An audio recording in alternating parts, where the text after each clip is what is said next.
एक बार इसको इमेजिन करके देखो, एक ऐसा लड़का जिसकी डेस्टिनी में ही यहाँ पर ये लिखा था कि वो रियल मैड्रिड का सुपरस्टार बनेगा, या फिर हम कह सकते हैं कि 2024 समर ट्रांसफर विंडो में जब रियल मैड्रिड ने किलियन एम्बापे को यहाँ पर साइन किया था तो उसको कहा जा रहा था कि वो रियल मैड्रिड का 21st सेंचुरी का सेकंड मोस्ट गैलेक्टिको साइनिंग है बिहाइंड क्रिस्टियानो रोनाल्डो।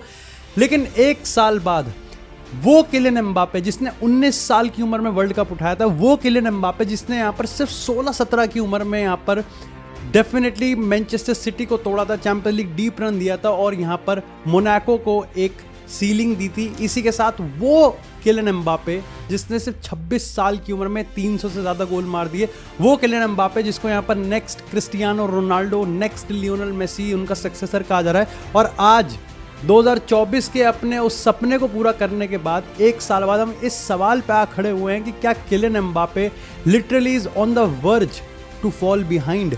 ये जितना सुनने में एब्सर्ड लग रहा है लेकिन रियलिटी कुछ इस तरीके से बन चुकी है कि यहाँ पर किलियन एम्बापे के सबसे डाई हार्ड फैंस भी इस चीज़ को इग्नोर नहीं कर सकते। और अब क्योंकि इस मिक्स में रियल मैड्रिड आ गई है, इस मिक्स में यहाँ पर lamin Yamal, Barcelona, Erling Haaland, even यहाँ पर चैंपियंस लीग और ग्लोरी भी यहाँ पर अब जुड़ चुकी है, तो ये सिचुएशन और भी ज़्यादा कॉम्प्लिकेट हो गई। अब ये सीज़न इंपॉर्टेंट क्यों है, क्यों ये सीज़न सबसे ज़्यादा इंपॉर्टेंट है पिछले कुछ सीज़न में, जबकि हमने यहाँ पर 2022 का वर्ल्ड कप सीज़न देखा, हमने 2018 का वर्ल्ड कप सीज़न देखा, लेकिन आने वाला सीज़न क्यों यहाँ पर किलियन एम्बापे के पर्सपेक्टिव से बहुत ज़्यादा इंपॉर्टेंट है। और इसके पीछे का रीज़न यहाँ पर ये है कि इवन दो यहाँ पर 2026 का वर्ल्ड कप यानी कि सीज़न के एंड में 2026 का वर्ल्ड कप है जो कि किलियन एम्बापे का यहाँ पर तीसरा वर्ल्ड कप होगा। और हमें नहीं भूलना चाहिए कि पिछले 2 वर्ल्ड कप के एडिशन में किलियन एम्बापे ने हेडलाइन बनाई है, चाहे हम बात करें 2018 में यहाँ पर जीतने से, चाहे बात करें 2022 में इवन दो वो रनर अप था, लेकिन अगर वो फाइनल किसी भी तरीके से कम्पिटिटिव था तो वो सिर्फ और सिर्फ किलियन एम्बापे की हैट्रिक की वजह से।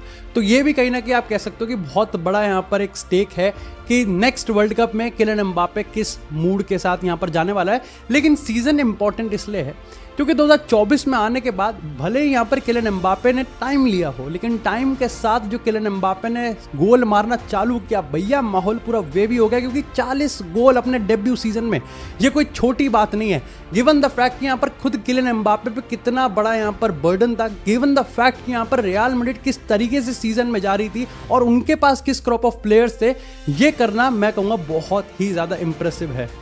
लेकिन सिचुएशन यहाँ पर थोड़ी सी बद से बदतर होती गई। किलियन एम्बापे के पहले ही डेब्यू सीजन में बार्सिलोना ने रियल मैड्रिड को 4 बार ठोका, और ठोका लेजिट ठोका, knees bend on, come on the back. लेकिन इसी के साथ यहाँ पर कार्लो एंसेलोटी का वो मैजिकल रन भी यहाँ पर इसी के साथ खत्म होता है। रियल मैड्रिड एम्प्टी हैंड होती है। क्लब वर्ल्ड कप में भी यहाँ पर रियल मैड्रिड पीएसजी के हाथों ह्यूमिलिएट होती है। और आप कह सकते हो यहाँ पर कि रियल मैड्रिड में आने के बाद इवन दो यहाँ पर किलियन एम्बापे ने स्कोर्स तो किए हैं, लेकिन चैंपियंस लीग जो कि रियल मैड्रिड का एक गढ़ माना जाता है, वहाँ पर रियल मैड्रिड कम पड़ गई। और इसी के साथ यहाँ पर आर्सेनल, जिसको मीम तरह से जिसको ह्यूमिलिएट किया जाता है, जिसको यहाँ पर यूरोपियन पेडिग्री नहीं माना जाता कि भाई चैंपियंस लीग में कभी यहाँ पर हमेशा आर्सेनल बॉटल करती है, उन्होंने यहाँ पर रियल मैड्रिड को ह्यूमिलिएट किया। और इसी के साथ यहाँ पर एम्बापे के जाने के बाद इमीडिएटली पीएसजी जो कि इतने सदियों से यहाँ पर अपना सपना पूरा करने के चक्कर में थे, उन्होंने ना ही सिर्फ अपना पहला चैंपियन लीग जीता बल्कि उन्होंने पहला ट्रेबल भी कर दिया विदाउट किलियन एम्बापे। तो ये सीज़न इसलिए इंपॉर्टेंट है क्योंकि अब नए सीज़न की अगर हम बात करें तो यहाँ पर जाबी अलोंसो नया मैनेजर है। इसी के साथ यहाँ पर इस चीज़ को भी अप्रूव करना पड़ेगा रॉन्ग किलियन एम्बापे को कि वो यहाँ पर वन सिस्टम प्लेयर नहीं है, वो यहाँ पर फ्लेक्सिबल है, उसके हिसाब से ही चीज़ें नहीं चलनी चाहिए, वो यहाँ पर टीम में खेल सकता है, वो यहाँ पर कोऑपरेट कर सकता है और वो डेफिनेटली यहाँ पर रियल मैड्रिड को उसके जहाँ एक्चुअली में रियल मैड्रिड डिजर्व करते, that is the European highest ceiling, या फिर बात करें हम स्पेनिश डोमिनेंस, क्योंकि अब बार्सिलोना का जो तड़का है विद हांसी फ्लिक, उसको बीट करने के लिए किलियन एम्बापे का अपने अटमोस्ट पीक पे होना बहुत ज़्यादा ज़रूरी है। लेकिन क्यों यहाँ पर चैंपियंस लीग ऑब्सेशन बनता हुआ जा रहा है? देखो इसके पीछे का रीज़न यहाँ पर ये है कि रियल मैड्रिड इसको 15 बार जीत चुकी है, ठीक है। और ये भी एक सच बात है कि एम्बापे के जाने के बाद पीएसजी इसको इमीडिएटली जीत गई और अपना ट्रेबल भी पूरा कर दिया। लेकिन ये बात भी सच है कि किलियन एम्बापे जिसने 19 साल की उम्र में वर्ल्ड कप जीता था, ये बात भी सच है कि 22 साल की उम्र में यहाँ पर 22-23 साल की उम्र में जब यहाँ पर लियोनेल मेसी अपनी डेस्टिनी को पूरा कर रहे थे, तो अगर उसको रोकने का दम किसी में था या फिर किसी ने एटलीस्ट लगाया था तो वो किलियन एम्बापे था। लेकिन ये बात भी सच है कि 26 साल की उम्र में किलियन एम्बापे अभी भी एक भी चैंपियन लीग नहीं जीता है। गिवन द फैक्ट कि अगर उसको बोला जा रहा है कि वो यहाँ पर मेसी और रोनाल्डो के बाद अगर कोई ग्लोबल सुपरस्टार निकल के आ रहा है 21वीं सेंचुरी का, तो वो यहाँ पर किलियन एम्बापे के लिए केस बनाना काफ़ी स्ट्रॉन्ग है। बट एक अड़चन आती है और वो है यहाँ पर चैंपियन लीग। अब इसमें यहाँ पर कॉम्प्लिकेटेड सिचुएशन इसलिए हो जाती है क्योंकि PSG के साथ सीजन दर सीजन ट्राई मारना और उसमें फेल होना is a very different story in comparison to कि रियल मैड्रिड में आप चैंपियन लीग की ग्लोरी कैसे हासिल नहीं कर पाओगे, ये तो किसी के दिमाग में भी नहीं रहेगा। यहाँ पर रियल मैड्रिड चैंपियन लीग में पिछले कुछ सालों में, जहाँ 10 सालों में बार्सिलोना अभी भी एक भी चैंपियन लीग नहीं जीती है, वहीं उन्होंने रियल मैड्रिड ने 3-पीट भी कर दिया। रियल मैड्रिड ने अपना ओल्ड मैनेजर वापस लाके 4 साल में 2 चैंपियन लीग भी उठा दिए। और यहाँ पर किलियन एम्बापे अब उस वर्ष पे खड़े हैं जहाँ पर एक नया प्रोजेक्ट बिल्ड हो रहा है। और रियल मैड्रिड अगर एम्बापे के साथ चैंपियन लीग नहीं जीतती तो जो सेकेंड द बिगेस्ट हाइस्ट, या फिर आप कह सकते हो कि सेकेंड मोस्ट गैलेक्टिक ट्रांसफर कहीं ना कहीं फेल होता हुआ दिखेगा। और इसके पीछे एक रीज़न ये भी है कि कहीं ना कहीं वेट नहीं करेगा वर्ल्ड कप। आई थिंक यहाँ पर अब ये मानना सच होगा कि किलियन एम्बापे जिस तरीके से रियल मैड्रिड में आए हैं, उसी के साथ अब जो पूरा यूरोपियन डोमिनेंस और डायनामिज्म है ना, वो अपने आप को बदल रहा है। चाहे हम बात करें PSG की, चाहे हम बात करें इमर्ज ऑफ इंटर की, चाहे बात करें यहाँ पर मैनचेस्टर सिटी की, चाहे बात करें इवन आर्सेनल की, या फिर बात करें अब बार्सिलोना की। एम्बापे के लिए और रियल मैड्रिड के लिए चीज़ें यहाँ पर टफ होती जाएंगी, इजी नहीं होंगी। एंड इवन दो यहाँ पर रियल मैड्रिड पे वो ऑरा है, और अगर कोई कर सकता है यूरोपियन चैंपियन लीग में बार बार एक ही चीज़ आउट ऑफ नोवेयर अनप्रेडिक्टेबिलिटी को प्रूव करते हुए, तो वो रियल मैड्रिड ही है। लेकिन इस बार उसका face Vinicius junior, Bellingham, Benzema, Cristiano Ronaldo, Gareth Bale ये नहीं है। इस बार उसका फेस किलियन एम्बापे है। और रियल मैड्रिड को पता है, किलियन एम्बापे को पता है कि चीज़ें कितनी ज़्यादा स्टेक्स पे हैं। लेकिन चैंपियन लीग ऐसी चीज़ नहीं है जो कि कहीं ना कहीं एम्बापे हंट कर रहा है। एम्बापे एक्चुअली में बैलन डोर को भी हंट कर रहा है, और एम्बापे ने इसके रिगार्डिंग खुल के बोला है कि बैलन डोर को लेकर उसके थॉट्स थोड़े डिफरेंट हैं। वो मानता है कि उसको बैलन डोर अब तक जीत जाना चाहिए। इवन दो यहाँ पर एक स्टैट बहुत ज़्यादा इंप्रेसिव है, वो ये है कि बैलन डोर 8 बार नॉमिनेट हो चुका है। ये बिल्कुल यहाँ पर अगर उम्र की बात करें तो यहाँ पर लियोनेल मेसी और क्रिस्टियानो रोनाल्डो के ऑन पार है। लेकिन ये बात भी सच है कि 22 साल की उम्र में लियोनेल मेसी ने अपना बैलन डोर जीत लिया था। ये बात भी सच है कि 23 साल की उम्र में क्रिस्टियानो रोनाल्डो ने अपना बैलन डोर जीत लिया था। और इसीलिए यहाँ पर एम्बापे, जो कि इतने सालों तक PSG में रहा, इतने गोल्स मारे, इतने गोल्डन बूट को उसने यहाँ पर हंट किया, लेकिन बैलन डोर उसने फिर भी नहीं जीता। वो बैलन डोर का रनर अप भी नहीं बना। और ये कहीं ना कहीं थोड़ा सा यहाँ पर दिक्कत की बात है, क्योंकि अगर नेक्स्ट अपकमिंग जनरेशन की बात करें तो बात करें, अगर हम यहाँ पर सादियो माने की बात करें, आई थिंक एम्बापे ऐसे सिमिलर केस एक मोहम्मद साला का भी बन सकता है। लेकिन आप बात करो यहाँ पर करीम बेंजिमा की, या बात करो यहाँ पर विनीसियस जूनियर की, आप बात करो यहाँ पर रॉड्री की, चाहे बात करो आप यहाँ पर लमीन यमाल की, जो कि 17 साल की उम्र में, 18 साल की उम्र में अगर बैलन डोर नहीं भी जीतेगा तो बैलन डोर रनर अप तो बन ही जाएगा। और अगर बात करें सबसे बड़े केस की तो दैट इज उस्मान डेम्बेले, जो कि हाईएस्ट फेवरेट है यहाँ पर इस समय बैलन डोर जीतने का, और वो भी PSG का प्लेयर बन के। ऐसे में यहाँ पर किलियन एम्बापे को ये चीज प्रूफ करनी पड़ेगी कि वो यहाँ पर गैलेक्टिको साइनिंग तो है, वो यहाँ पर 40 गोल तो मार रहा है, लेकिन उसका फ्रूट होना जरूरी है। और वो रियल मैड्रिड में ही कर सकता है। अगर उसने चैंपियन लीग जीत लिया तो definitely for sure real Madrid में वो अपनी ये सपना भी पूरा कर देगा कि बैलन डोर जीतना है। क्योंकि टाइम, देखो मैं ये जरूर मानता हूँ कि गिवन द फैक्ट कि यहाँ पर अगर हम बेंजिमा को देखें या फिर इवन क्रिस्टियानो रोनाल्डो को देखें, लियोनेल मेसी ये साले 35-36 साल तक बैलन डोर जीत चले। चाहे हम लेवेंडोव्स्की की बात करें जो कि उसको मिलना चाहिए था, दैट वाज लाइक, वो तो रॉबरी थी। लेकिन एम्बापे के स्टेटस के हिसाब और जिस तरीके से अब यहाँ पर सोशल मीडिया का ज़माना है, जिस तरीके से अब फुटबॉल जनरेशन अब यहाँ पर डेवलप्ड हो रही है, 26 साल का एम्बापे अगले 2-3 साल बिना बैलन डोर अगर जीता गया, छोड़ेगा नहीं, सोशल मीडिया नहीं छोड़ेगा उसका।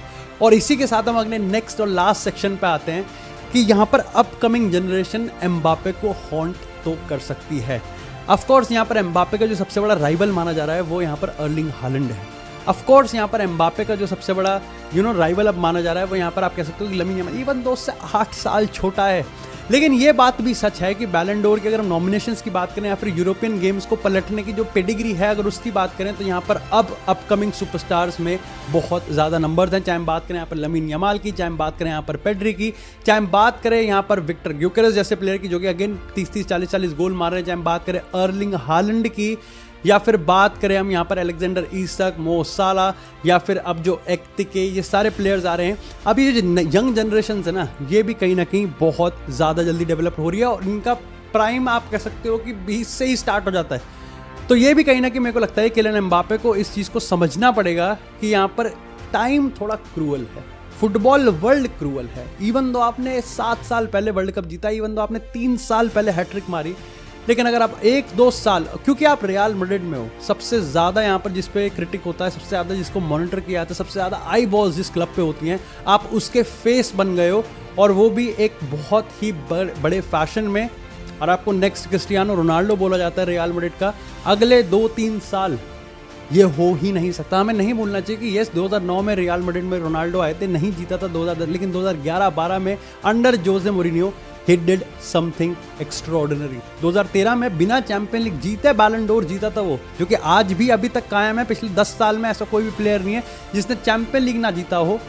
आई थिंक लियोनेल मेसी, अगर आई थिंक 2022 में जो वो PSG वाला जीता था, लेकिन उसके अलावा यहाँ पर ऐसा कोई सीन बनता नहीं है। लेकिन 2013 में उसने वर्ल्ड बैलन डोर जीत लिया था अपने चौथे सीजन में, और इसके साथ यहाँ पर स्टार्ट होता है उसका चैंपियन लीग ट्रम्प। ऑफकोर्स मैंने जैसा कहा कि एम्बापे के पास टाइम ही टाइम है, लेकिन फुटबॉल वर्ल्ड इतना क्रूअल है। और यहीं पर ही मेरे को लगता है कि आई थिंक ये ऐड करना जरूरी है कि किलियन एम्बापे की खुद की पर्सनालिटी आई थिंक इस चीज़ को इनेबल करती है कि कोई अगर प्लेयर कर सकता है ये चीज़ अभी भी, तो वो किलियन एम्बापे है, क्योंकि उसमें वो सारे ट्रेट्स हैं जिसका एक थोड़ा कॉन्सिक्वेंस भी है। क्योंकि सबसे पहले अपन को समझना पड़ेगा कि किलियन एम्बापे ग्लोबल सुपरस्टार बन चुका है।